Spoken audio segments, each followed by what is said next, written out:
Gracias por la invitación, es un gusto siempre estar acá. Con una es suficiente. No te es para la pierna. No te es para la pierna. La verdad es que me siento muy extraño con esta cosa, pero bueno. Pues muchas gracias, voy a sentarme. Un gusto nuevamente, espero que esta conferencia sea de utilidad de todos. Como decía Marco, si se fijaron, no vengo del gobierno, ni vengo a decirles cifras que suenan muy bonitas. Vengo a plantearles la perspectiva de un empresario, de un emprendedor, de un pyme, igual que todos los que estamos aquí. Vengo a compartir algunas cifras que ha dado el gobierno, que han dado las figuras públicas de nuestro país y de algunos otros países, y algunas de ellas las voy a explicar para que pues las entendamos bien. A veces escuchamos que la señora Janet Yellen dijo tal cosa, escuchamos que el secretario Videgaray o que el subsecretario Portela dijo tal otra, y pues los medios, perdona ya mis amigos de los medios, nos traducen las cosas de una manera. Yo lo que quiero es traducirlas conforme a cierto conocimiento técnico en la materia, para que ustedes se hagan sus propias opiniones. ¿Sale, vale? Entonces, habiendo dicho lo anterior, vamos a empezar. Vamos a hablar primero de qué es la economía. Tal vez todos entendemos a grandes rasgos qué es la economía, pero voy a dar algunas definiciones. ¿Qué factores la afectan? Y finalmente las expectativas 2015. Ahí vamos a ir avanzando, ¿no? ¿Qué es la economía? Allá hay una definición de un español, de un madrileño, muy completa, muy elaborada, muy rimbombante, que dice muchas cosas. Si la quieren leer, de todos modos yo les mando las láminas a la mesa directiva, para que la lean con calmita. Busqué un señor que se llamara igual que yo, para hacerlo así ameno, ¿no? ¿Qué digo yo? ¿Qué es la economía? Es la forma en la que se organiza la oferta y la demanda de dinero, bienes y servicios. Y incluyo dinero, porque ahora la venta y compra de dinero cada vez juega un rol más importante en la producción de bienes y servicios.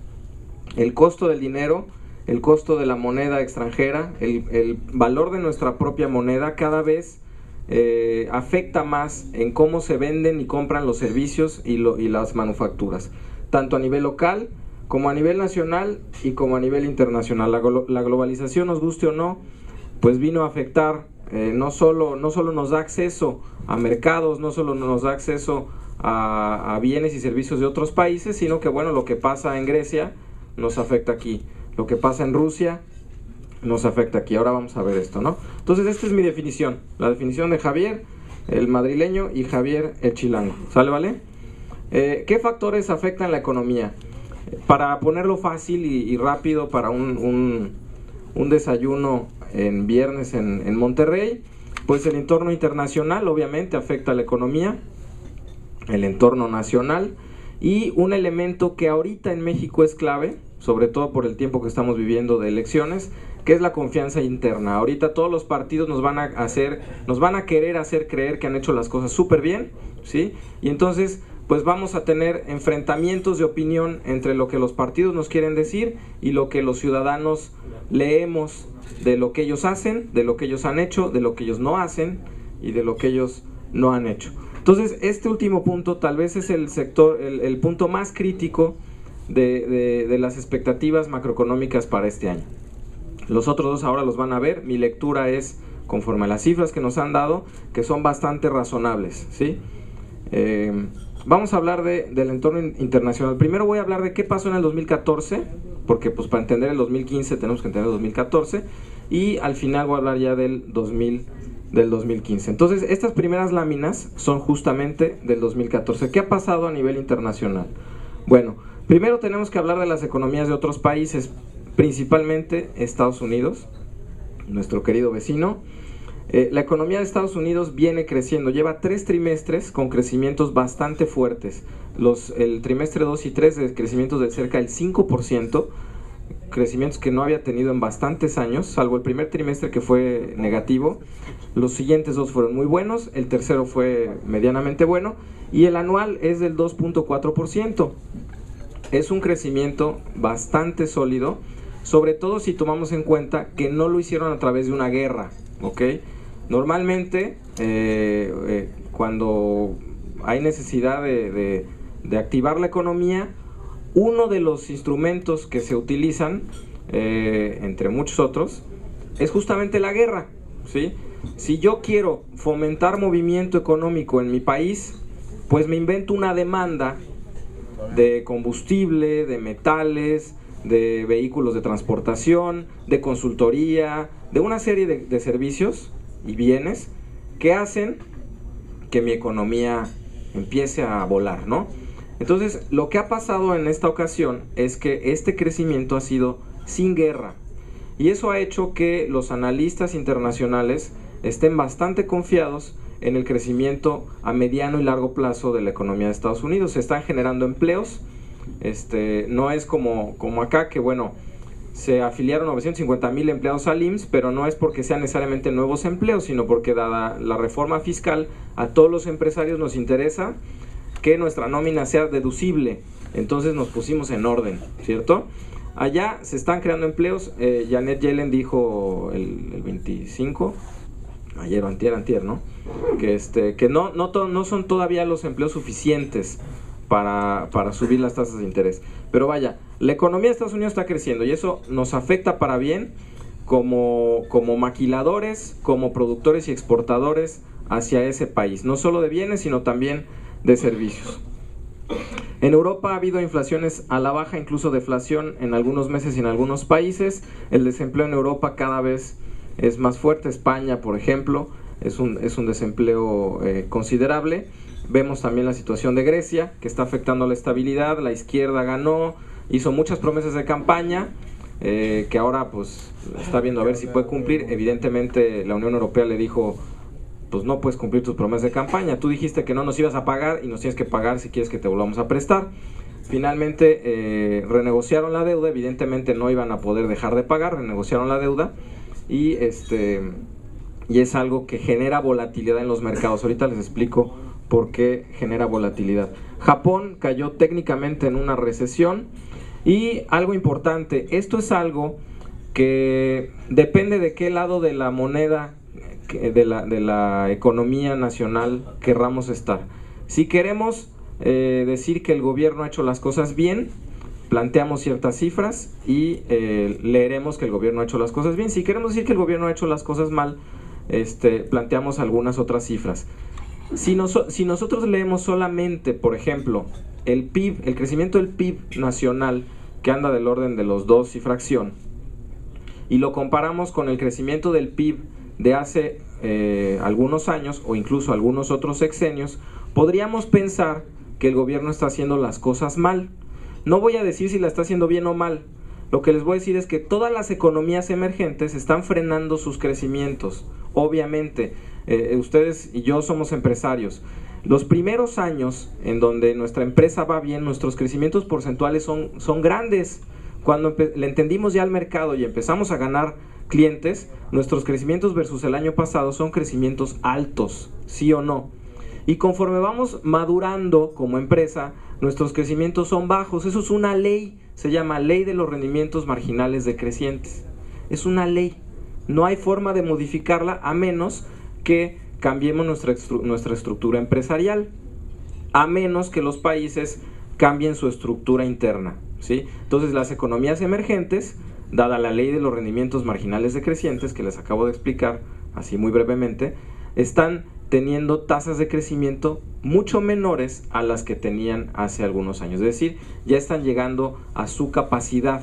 Entonces, para que ellos vuelvan, y nosotros estamos ahí, que vuelvan a tener esas tasas que se tuvieron en algunos años, tendríamos que replantearnos, tal y como sucede en una empresa. Perdonen esta sobresimplificación, un país no es una empresa, pero para entender la ley de los rendimientos marginales decrecientes, ¿sale?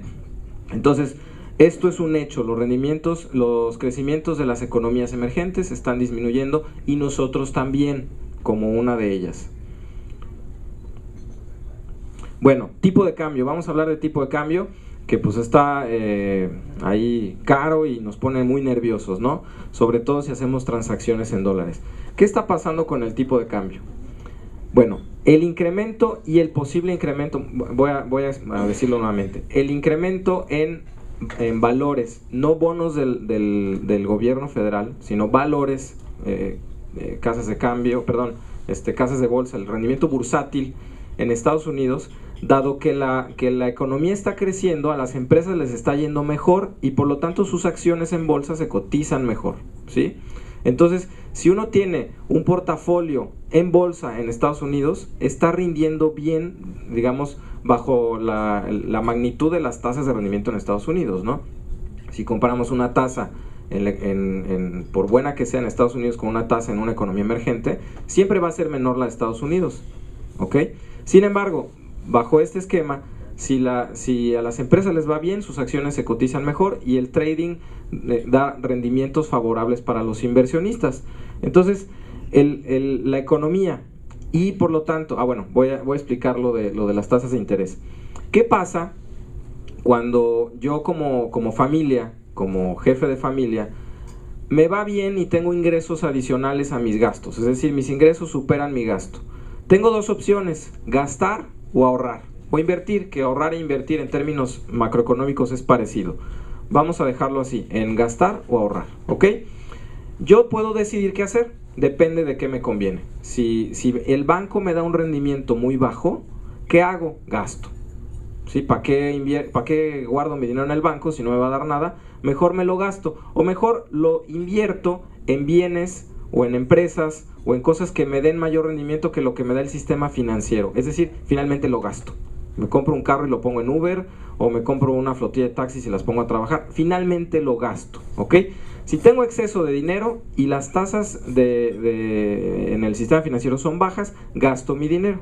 Si tengo exceso de dinero y sucede lo contrario, entonces mi dinero lo guardo en el sistema financiero para que me produzca, ¿ok? ¿Qué pasa? La economía, como acabo de explicar, la economía en Estados Unidos va muy bien, ¿sí? Por lo tanto, hay exceso de dinero en las familias, ¿ok? En las empresas, sobre todo en las empresas. Janet Yellen decía que los favorecidos es la corporate America, no necesariamente los households, no necesariamente las familias, ¿ok? Pero bueno, para ilustrarlo, hay exceso de dinero y entonces, pues, o lo gastan o lo ahorran. Si las tasas son bajas, lo gastan. ¿Qué están haciendo? Lo gastan. Cuando lo gastan, y gastan mucho, ¿qué pasa con los precios? Suben. Cuando hay mucha gente tratando de comprar inmuebles en San Pedro, los inmuebles de San Pedro suben, ¿sí? Cuando hay mucha demanda, el precio sube. Por eso es la inflación. Que la gente quiere gastar, el corporate America quiere gastar, y por lo tanto los precios suben. ¿Qué hace la Fed? La Fed es el Banco Central de Estados Unidos, regula las tasas de referencia, que son las tasas de los bonos, igual que el Banco de México, que, digámoslo así, regula las tasas de rendimiento de los CETES, ¿ok? Los CETES y las tasas de la Fed son la referencia para la mayor parte de los actores del sistema financiero, ¿no? Entonces, cuando un banco central necesita controlar los precios, ¿qué hace con las tasas? Las sube, ¿ok?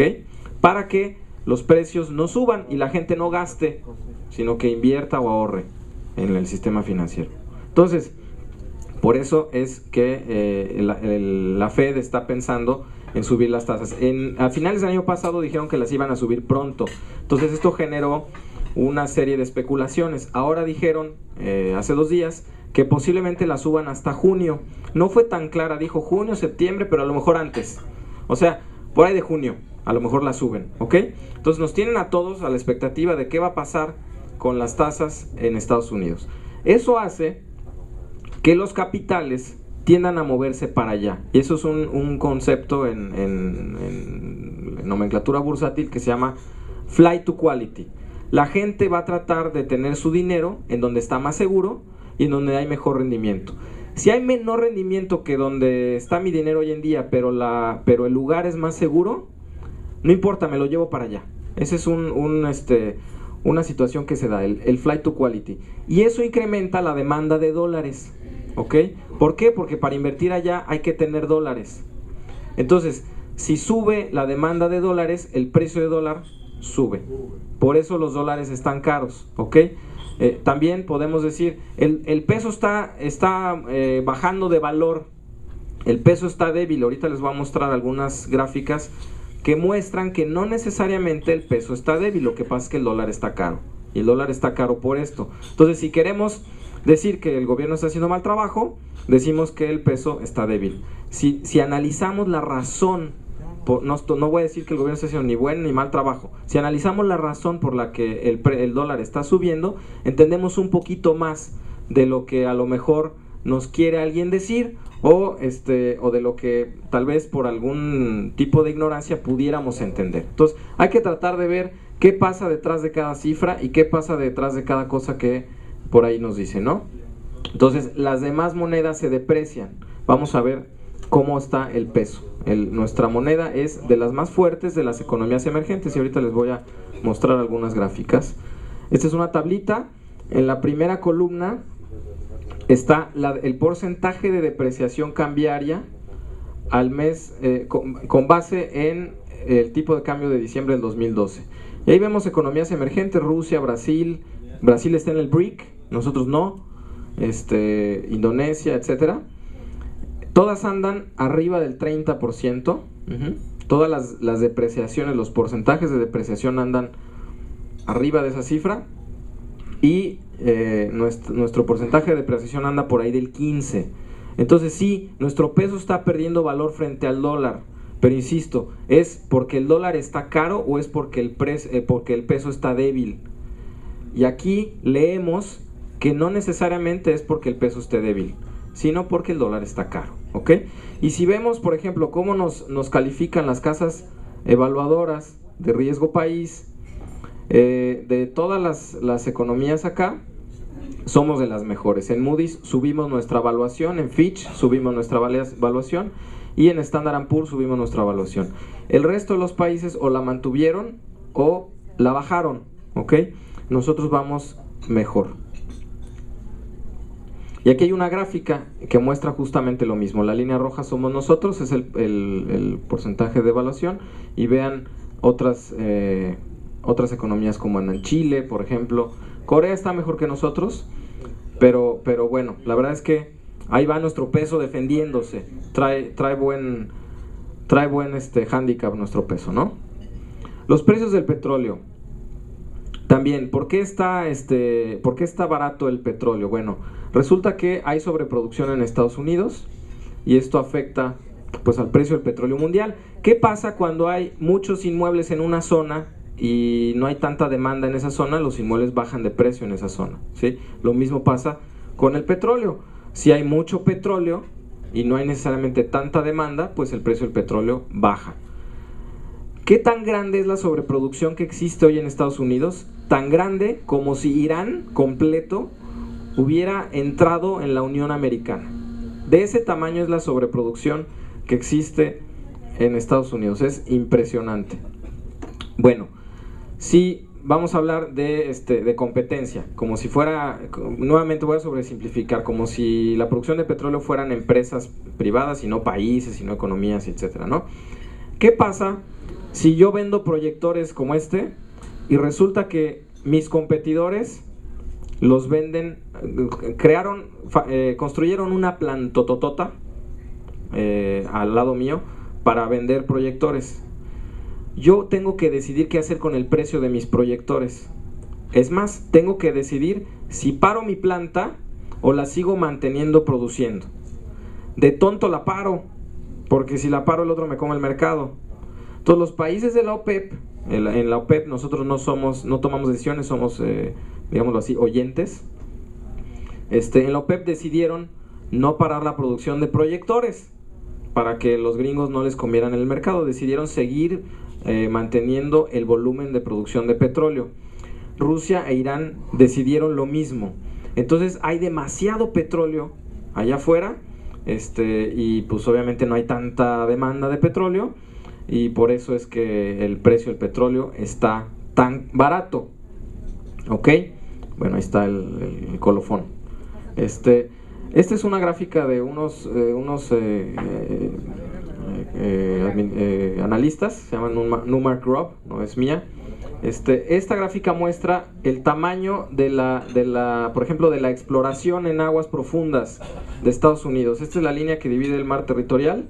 Estos puntitos rojos, los de allá atrás van a ver una mancha rosa o guinda o lila por ahí. Son el número de pozos perforados por Estados Unidos en el Golfo de México. Vean el número de pozos perforados por nosotros, ¿ok? Para darles tamaño de la sobreproducción que existe por parte de Estados Unidos. 137 pozos hasta 2012 contra 6 pozos nosotros. Entonces, esta gente está perforando, investigando, haciendo sus procesos mucho más eficientes y están manteniendo un nivel de producción alto, y el resto de la OPEP dice, yo no me rajo, yo sigo produciendo igual. Así es que de ese tamaño es el problema, ¿no? Esta me la voy a saltar. Bueno, hay otros factores que a nivel histórico pues afectan nuestra situación, para bien o para mal, y uno de ellos son los tratados internacionales. Somos el país con más instrumentos de este tipo, somos el país con más tratados y acuerdos internacionales del mundo. Estos tratados y acuerdos nos dan el acceso al 60% del PIB mundial. O sea, si los administramos bien, o si son balanceados, por eso digo, si son balanceados, no necesariamente todos los acuerdos que hemos firmado son balanceados, nos dan acceso al 60% del PIB del mundo. ¿Por qué digo que no necesariamente son balanceados? Porque a veces, deme su carro, hermano, Arbano, deme su esposa, Arbano, deme su casa, Arbano, y yo doy camello, Arbano. Así hemos firmado algunos tratados, ¿ok? Damos todo y pues nos toca muy poquito, ¿no? Sin embargo, bueno, hay oportunidades a través de los tratados, particularmente con nuestros vecinos del norte. Ahora, por ejemplo, estamos exportando o vamos a exportar cerdo a China. Yo no lo puedo creer. Ellos nos exportan chile y nosotros les exportamos cerdo. Está padre, ¿no? Las guerras, como decía yo al principio, también afectan la economía mundial, sobre todo la economía de los países que están en guerra y de los países que exportamos a los países que pueden estar en guerra, ¿no? Etcétera. Hay muchas otras cosas que afectan. Bueno, hablamos ya de lo internacional, vamos a hablar de lo nacional, rapidito. Tenemos una política monetaria sólida y un marco económico fuerte, dentro de los mejores del mundo. ¿Qué pasa si yo como jefe de hogar manejo bien mis cuentas, mis tarjetas de crédito, pago a tiempo mi hipoteca? Recibo llamadas todos los días a las 8 de la noche por parte de Santander, de HSBC, de BBVA y de todos los demás. Oiga, señor Javier Tapia, le ofrezco una línea de crédito preaprobada para que haga con ella lo que quiera, ¿no? Porque han visto que pago, que ven mi comparativo entre ingresos y gastos, ven que los créditos que manejo los manejo bien y por lo tanto pues quieren hacer negocio de intereses conmigo, quieren ofrecerme créditos. Lo mismo pasa a nivel macroeconómico. Si un país se maneja bien, el Fondo Monetario Internacional, el Banco Mundial, les ofrecen ciertos beneficios. Particularmente hoy tenemos una línea de crédito flexible con el Fondo Monetario Internacional. Es delicado también, como lo es a nivel household. O sea, si yo me contrato un crédito, tengo que leer las letras chiquitas, ¿verdad? También estos créditos tienen sus letras chiquitas. Sin embargo, lo que les quiero decir es que estamos, en cuanto a política económica y monetaria, a buen nivel y por lo tanto tenemos acceso a esta línea de crédito flexible, ¿no? Hemos logrado las metas de inflación en los años recientes. Ahorita vamos a ver la inflación del 2014 y bueno, hay otros elementos que impulsan el gasto y generan inflación. Evidentemente el movimiento económico dice, ¿qué afecta cuando hacen una pregunta en las clases de economía? Dicen, ¿qué afecta a la economía? Dice el profesor y un alumno inteligente dice, la economía. Es cierto, es un ciclo económico, ¿sí? Entonces la economía es afectada por la propia economía. Los sueldos y salarios o generación de nuevos y mejores empleos, ya hablábamos que los 950,000 empleos que se generaron y las 950,000 altas en el IMSS se dieron más bien por la formalización de la economía derivado de la reforma fiscal, ¿no? Los impuestos, ¿qué pasó con los impuestos? Frenaron el primer trimestre del año, primero y tal vez la mitad del segundo trimestre frenaron el crecimiento económico, se alentó el movimiento económico en el país y generaron cierta inflación, ahorita lo vamos a ver, en los productos y servicios que fueron grabados hacia arriba o en aquellos que fueron grabados hacia abajo, ¿no? Aquí traigo la inflación. Esta es una gráfica por parte de INEGI Banco de México y estos son los datos más recientes que se publicaron, ¿no? Entonces, tenemos la inflación general, que es la línea verde, que es la suma, digámoslo así, de las dos inflaciones, la subyacente y la no subyacente. La inflación subyacente es la inflación de todo lo que no es regulado por el gobierno y de los bienes y servicios que no provee el gobierno. Es decir, aquí no está la luz, el petróleo, etcétera, ¿no? Y tampoco están los bienes agropecuarios, ¿ok? Acá arriba en la no subyacente está todo lo que no está aquí abajo, ¿ok? Está los bienes agropecuarios, que los precios son regulados por el clima o por pestes en animales. Por ejemplo, con la gripe porcina del año pasado, esa es una de las razones por las que el puerco está bajando ahorita.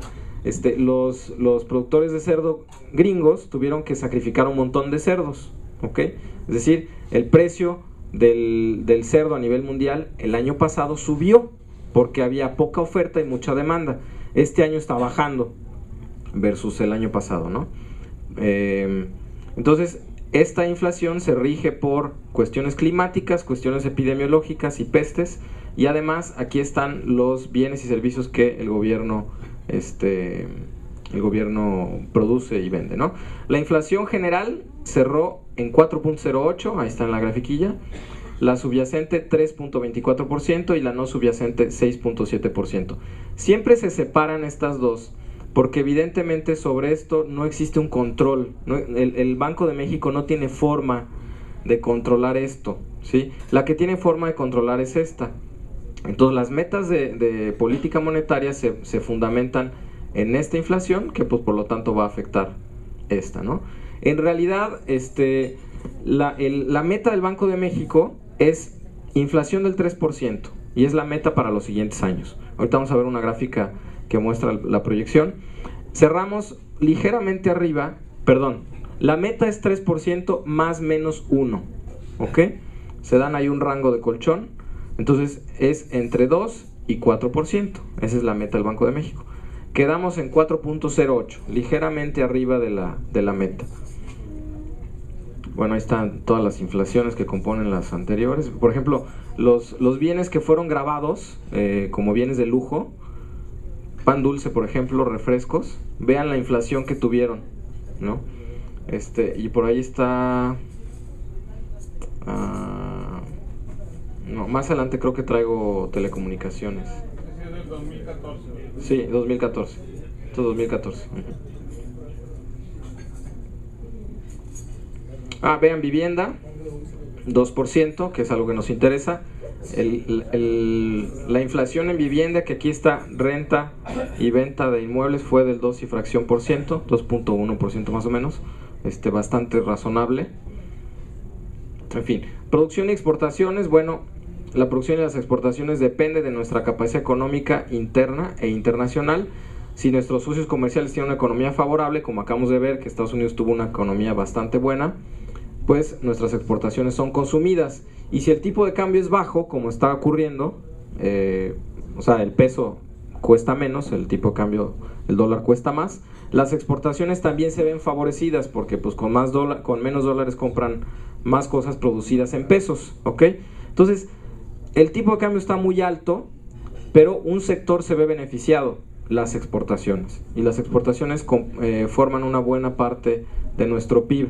Existen otros factores que impulsan producción y exportaciones, ventajas fiscales, precio de mano de obra y otros insumos. Por ejemplo, el petróleo, que está bajando, y las telecomunicaciones, que bajaron, están afectando para bien el índice inflacionario. De hecho, enero tuvo deflación. No sé si vieron por ahí las noticias.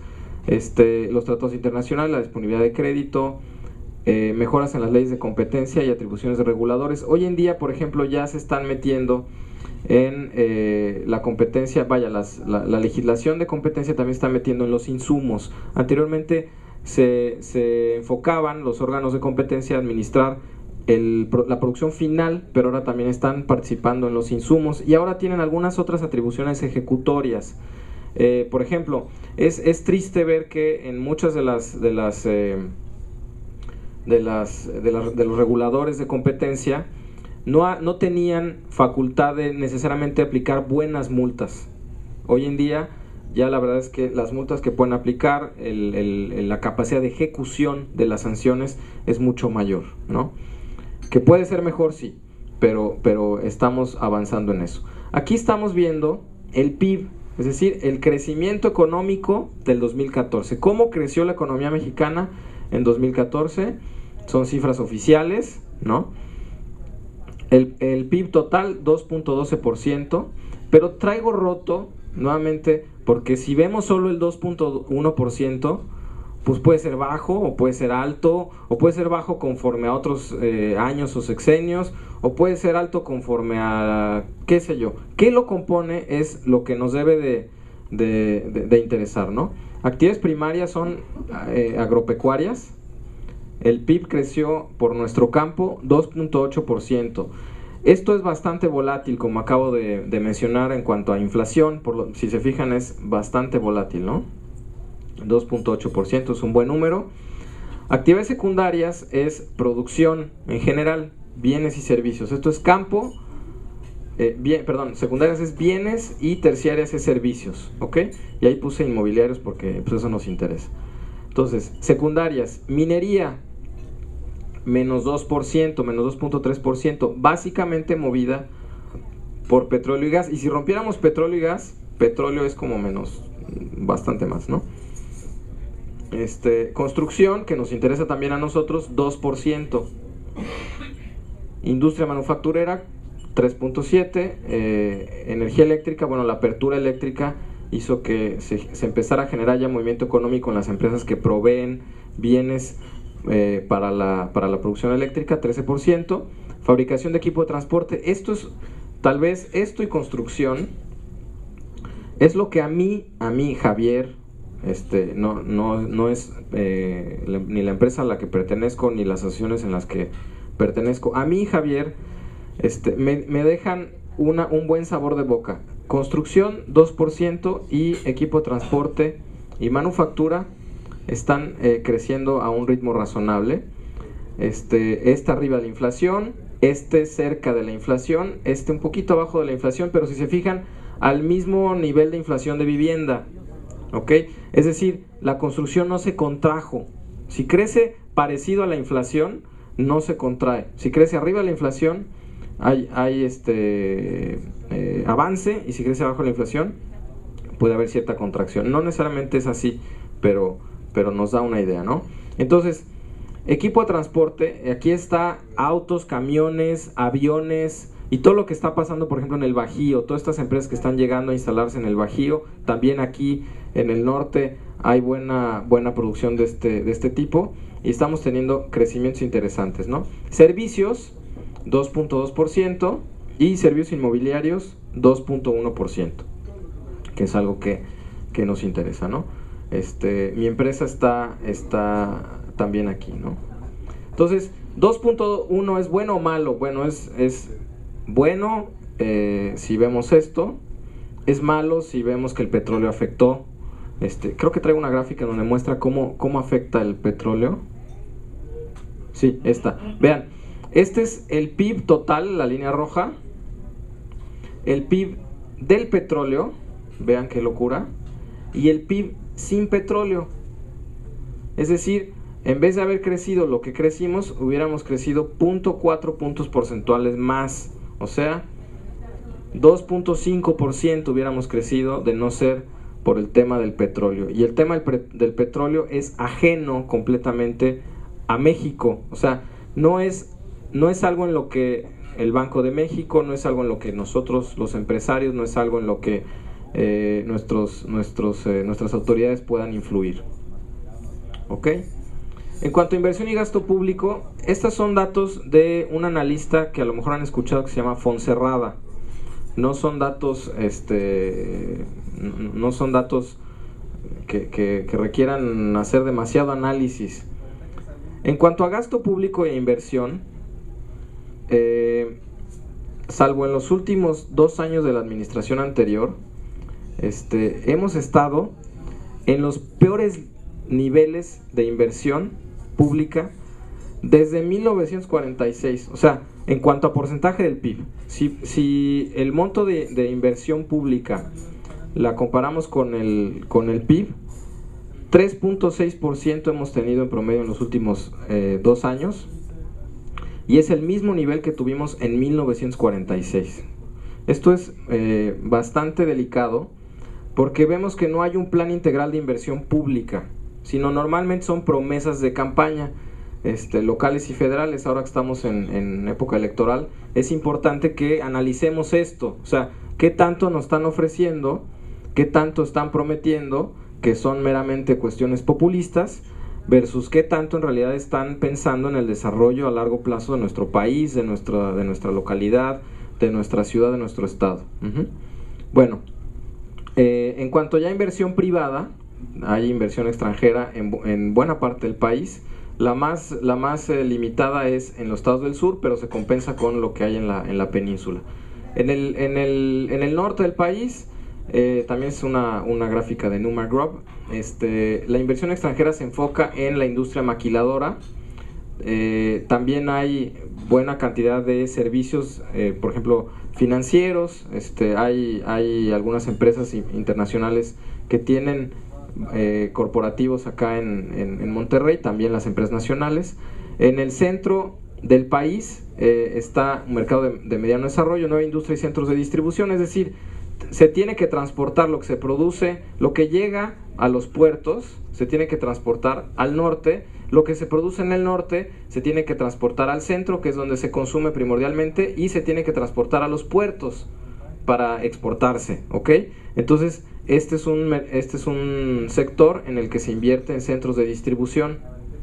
También acá, centros de distribución. Aquí hay más corporativos. En el Distrito Federal es una de las ciudades más interesantes para invertir en corporativos.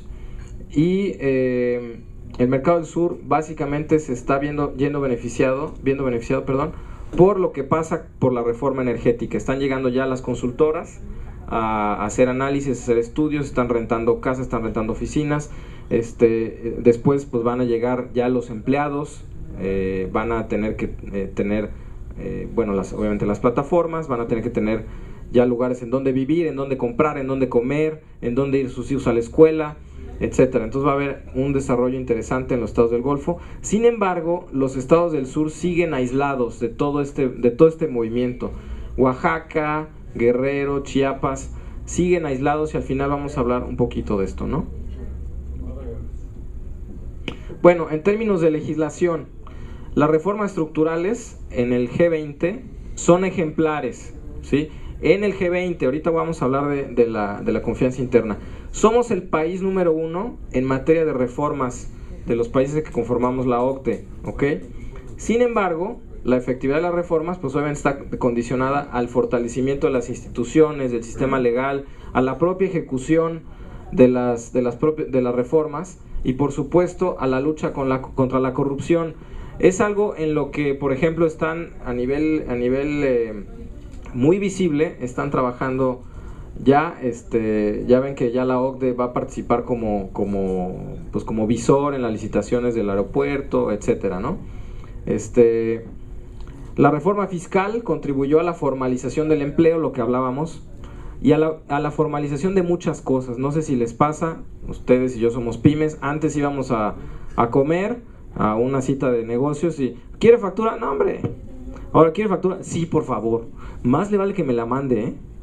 Porque necesitamos deducir. La reforma fiscal nos invita a la de a fuerzas a que la economía se formalice.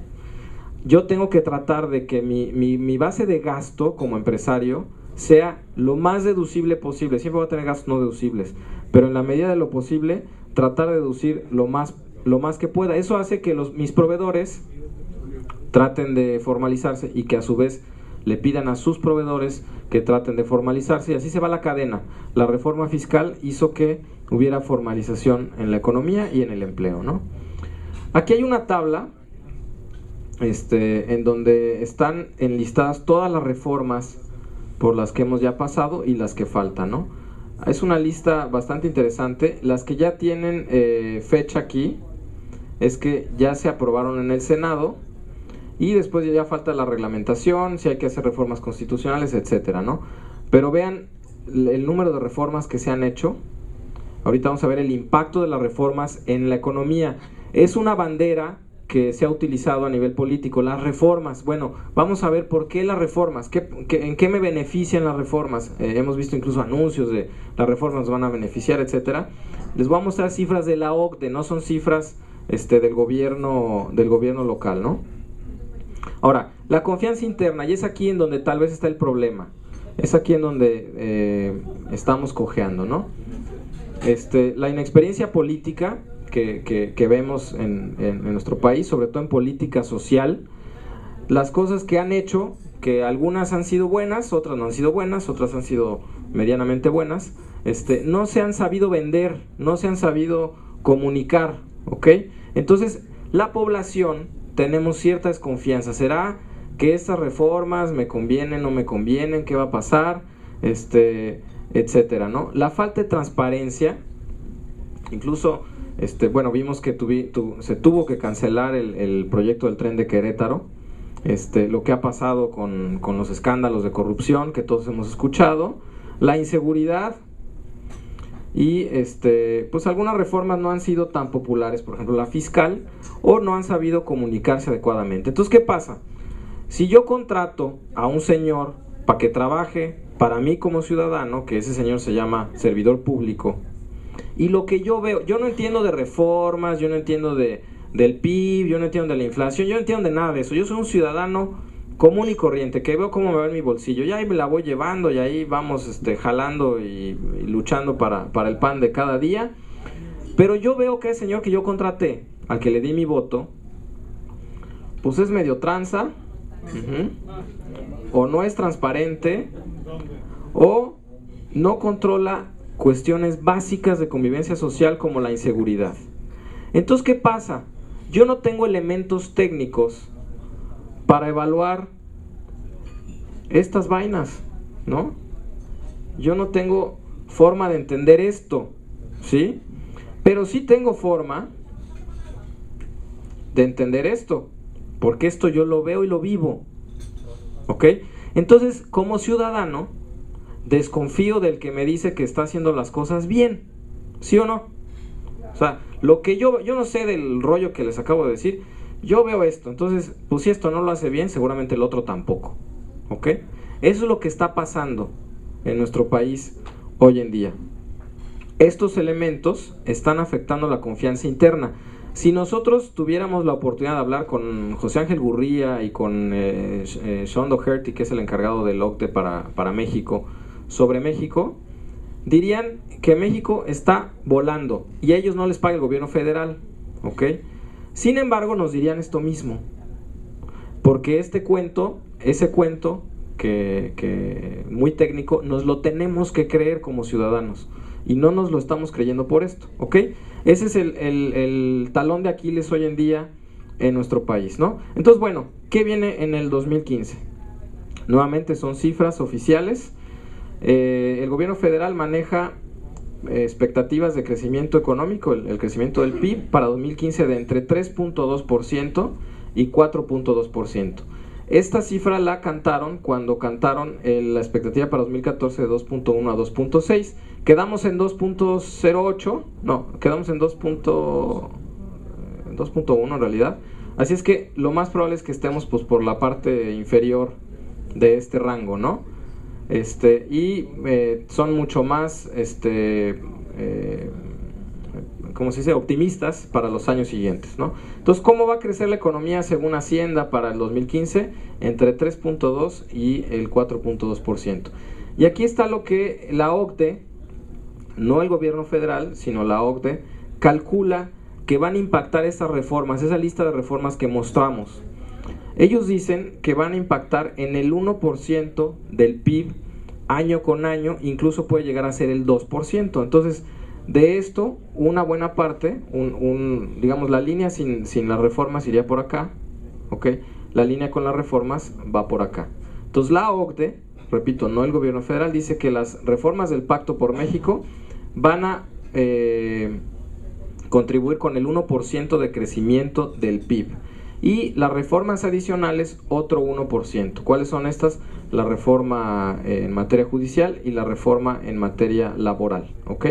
Entonces van a contribuir con otro punto, llegando a 2 puntos porcentuales. Aquí estaba el que les dije, Doherty. Si le preguntamos a estos señores, dicen que México está muy bien, pero también nos dicen que hay que trabajar en la confianza interna, ¿no? No sé si escucharon en enero, cuando empezó pues ya como más miedo acerca del precio del petróleo, a Videgaray o a Portela, que decían que no nos preocupáramos, que había una cobertura petrolera. No sé si lo llegaron a escuchar. Bueno, se adquirieron opciones de venta tipo put a un precio de ejercicio promedio de la mezcla mexicana de 76.4. Es decir, si andábamos en $50, adquirieron digámoslo así, seguro para llegar a 76.4. Y esos ingresos adicionales, esa diferencia la cubrían estas opciones. Y además, con fondos del gobierno federal, se creó un fondo de estabilización para cubrir la diferencia adicional de 2.6 para llegar a los $79 por barril que están en el presupuesto de ingresos y egresos de México. Sin embargo, bueno, cuando dijeron esto todos decíamos, bueno, ya lo hicimos, ¿no? Está la cobertura y está el fondo de estabilización. Pero ahora a principios de febrero mencionaban que esto lo podíamos hacer efectivo no necesariamente ahorita. Entonces por eso estaban anunciando un recorte en el presupuesto, ¿ok? No han sido muy claros en ver cómo y cuándo podremos usar esto. Entonces hay que estar a la expectativa. Cuando vean en los medios que dicen que la cobertura petrolera, pongan atención, porque eso nos va a dar buena idea de la capacidad de gasto del gobierno federal, puesto que el ingreso petrolero es importante, ¿no? En cuanto a obra pública, ¿qué podemos esperar? Construcción y vivienda, el aeropuerto del DF, están anunciando varios planes de carreteras, cancelaron el proyecto del tren de México-Querétaro. Decían que era un proyecto, dicen los analistas que era un proyecto que llevaba gente de un lugar que no necesitaba ir al otro lugar al que no necesitaba llegar. Más o menos decían que para que fuera rentable, para que no hubiera subsidios ni aportación excesiva del gobierno, tendría que tener 112,000, ciento y tantos mil usuarios por día, y estaban en realidad pensando que iba a haber como 20 y tantos mil. Entonces no era un proyecto realmente viable. Hicieron algún análisis, por ejemplo, algunas asociaciones, algunos analistas, y decían que lo que costaba, lo que el gobierno le tenía que invertir al tren, era lo mismo a crear 26 líneas de Metrobús en todas las ciudades importantes del país. Entonces era mejor que no se hiciera. Eso es lo que dicen los analistas. Así es que, pues si los analistas dicen que era mejor que no se hiciera, pues creámosles, y no se va a hacer. Las carreteras, va a haber desarrollo regional en los estados del Golfo debido a la inversión derivada de la reforma petrolera. Va a haber impulso al sector vivienda. Ya van varios comunicados de prensa que hace Murat, el que está a cargo de esta situación, con liberaciones de créditos y acciones específicas. Ya pueden juntar créditos, van a hacer créditos más fácil, ya no hay que tener sorteo, y ustedes saben más de eso que yo. Entonces, en teoría, están impulsando el sector vivienda, y al menos en el centro del país el gobierno federal también está impulsando el arrendamiento. No sé cómo esté aquí la cosa, ustedes saben más de eso que yo. El arrendamiento va también a ser algo interesante, ¿no? Ahora, ¿qué espera el Banco de México sobre la inflación? Inflación para 2015. Esta es una gráfica de abanico. Entre más clarito es el rosa, es menos probable que estemos allí, y entre más oscuro sea el rojo, es más probable que estemos allí. Entonces vamos de 4.08 a, según el Banco de México, a cerrar en 3 a finales de 2015, ¿ok? Y por ahí de 3.5, un poquito abajo de 3.5 en 2016, ¿no? Eso es lo que espera el Banco de México. Hay quienes cuestionan esta expectativa, Pero vean, el precio del petróleo va a seguir abajo, las telecomunicaciones están abajo de los precios del año pasado, y algunos otros sectores están constantes. Entonces suena razonable, ¿no? Ya veremos si hay algún otro factor, por ejemplo, qué tanto puede pegar la volatilidad de Grecia en el movimiento de capitales, y eso cómo afecte otro tipo de situaciones, ¿no? En cuanto a legislación y políticas públicas, ¿qué podemos esperar? Pues tienen nuestros representantes, diputados y senadores, tienen que alinear e implementar las reformas en reglamentos, en órganos de vigilancia y ordenamiento. O sea, no solamente es, ya pasaron la ley, sino que pues tienen que trabajar en los reglamentos, pero sobre todo en que haya órganos de vigilancia. Sabemos que las licitaciones pues siempre son un peligro, ¿no? Entonces, bueno, aparentemente con esto del aeropuerto del DF, la OCDE va a vigilar buena parte de estas operaciones. Esperemos que sea así, no solo en los grandes proyectos como el aeropuerto del DF.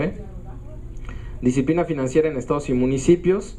Uno de los grandes problemas de nuestro país es justamente el tema de la gobernabilidad en los municipios. Y no me refiero únicamente a la inseguridad, sino que, bueno, en los municipios pequeños, que son la mayor parte de los municipios, no son los más recaudadores. Afortunadamente el peso relativo no es tan alto, pero en los municipios pequeños el presidente municipal pues es compadre de todo el pueblo, ¿no? O sea, conoce a todos los contribuyentes de su municipio. Entonces esto hace que la aplicación de la ley sea muy, muy difícil. Y como los mexicanos somos bien corazón de pollo, y pues si tengo que sancionar a mi compadre, no lo voy a sancionar. Eso es algo que en realidad está afectando la gobernabilidad en nuestros municipios, ¿no? La anticorrupción, que ya vimos bastante cobertura en los medios, instituciones de seguridad y derechos humanos, que si el mando central, que si el mando estatal, que cómo ejecutan la seguridad en cuanto a derechos humanos, etcétera. Y bueno, en un discurso, creo que fue en diciembre, nuestro presidente decía que México es dos Méxicos y que tenían que trabajar en un plan estratégico para esto. Esto nos lo explicaba Ildefonso Guajardo, que ustedes conocen bien. Decía que, como mostraba en el mapa, ¿no?, todo ese desarrollo que vemos en todos los estados, excepto en esos tres de abajo, Guerrero, Oaxaca y Chiapas, que son dos Méxicos que hay que gobernar, que sería muy fácil, entre comillas, gobernar solo al norte, o muy fácil, entre comillas, gobernar solo al sur, pero gobernar para esos dos extremos es bastante complicado desde el punto de vista políticas y planes de desarrollo y etcétera. Entonces decía Enrique Peña Nieto que tienen que trabajar en un plan estratégico para lograr cerrar la brecha entre los dos Méxicos. Yo espero que no sea meramente un discurso, sino que sí se pongan los secretarios y toda la gente técnica a trabajar en esto, ¿no?, para poder lograr tener un solo México, y sobre todo que con estas agenda legislativa en verdad se trabaje en el tema de la gobernabilidad municipal. Es algo bastante preocupante, es lo que hoy nos tiene en el escándalo internacional, la falta de gobernabilidad a nivel municipal, y necesitamos evidentemente trabajar en ello. Bueno, además, pues ya sabemos que hay recorte del gasto público, pero algunos analistas creen que eso se va a compensar con el gasto derivado de las elecciones, ¿no? Va a haber derrama económica por las campañas, por los anuncios, etcétera. Desgraciadamente eso se enfoca, esa derrama se canaliza a unos cuantos sectores, no necesariamente nos va a beneficiar a todos, pero a nivel agregado, a nivel PIB completo, pues sí va a haber un beneficio por todo ese gasto que se va a realizar, ¿no? En cuanto al entorno internacional, ya para terminar, el PIB mundial, el crecimiento del PIB mundial andará en el 3.7% en 2015, y en Europa en el 1.1% en 2015. Principalmente esto lo va a empujar Estados Unidos en realidad. Se pronostica, como hablábamos hace rato, según el discurso de Janet Yellen, que las tasas en Estados Unidos crezcan en junio No fue muy clara si sí o no en junio, pero bueno, se espera que crezcan en junio o tal vez antes. El precio del petróleo se espera que en el mediano plazo, no en 2015, pero en el mediano plazo sí se estabilice en los $70. Europa va a continuar con crecimientos pobres y altos niveles de desempleo, y igual que como decíamos hace rato, se espera que las economías emergentes sigan desacelerándose. Es normal, a menos que haya un replanteamiento, como ilustrábamos con las empresas. Si ya mi crecimiento empresarial es limitado, entonces tengo que ver qué hago, si entro a otro mercado, si compro otra línea de negocios, no sé. Lo mismo ocurre a niveles nacionales y macroeconómicos. Es lo que a través de las reformas pretende hacer nuestro gobierno federal.